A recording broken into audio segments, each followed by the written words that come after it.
Innocent VIII. The death of Sixtus IV was the signal for a general outbreak against his pushful and greedy relatives. Once more, Orsini and Colonna stood to arms, while Caterina Sforza, the redoubtable wife of Girolamo Riario, the late Pope's favorite lay nephew, seized the castle of St. Angelo. It looked as if blood would wash Roman gutters, but cooler heads prevailed, and the cardinals were able to proceed to an election. The conclave, like Rome itself, was torn by factions. The chief rivals were Giuliano della Rovere, the most able of the late Pope's nephews, and Rodrigo Borgia, the nephew of Callistus III. Bargaining seems to have been quite open, and the election was decided when della Rovere and Borgia got together on a compromise candidate, a weak, good-natured man whom the ambitious cardinals hoped to dominate. Giovanni Battista Cibo was born in Genoa in 1432, the son of a Roman senator.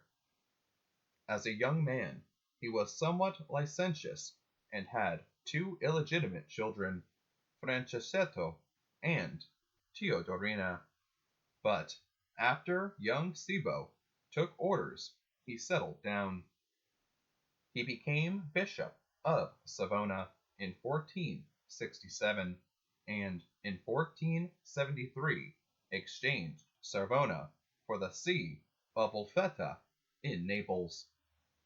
He was created cardinal in 1473 by Sixtus IV. He chose the name of Innocent VIII.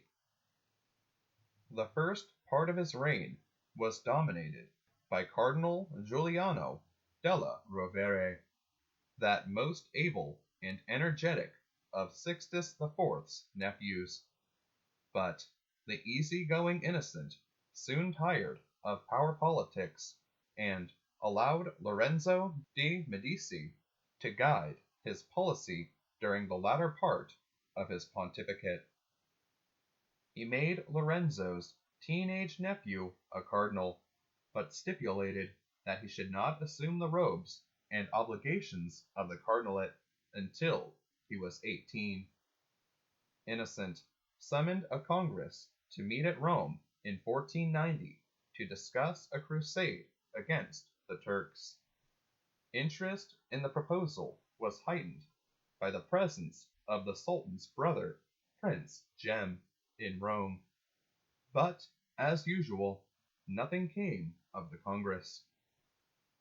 Although Pope Innocent meant well, he contributed to the decline of papal prestige by his open acknowledgment of his illegitimate children in the Vatican. His son, Francesco, who was living a dissolute life, was no help to the Pope. Then, too, Innocent was very hard-pressed for funds. To get them, he increased the number of purchasable offices. This, in turn, caused graft and corruption among officials.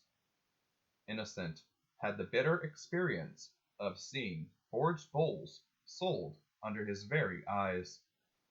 When the culprits were discovered, death was their portion, but great damage was done before the forgeries were discovered.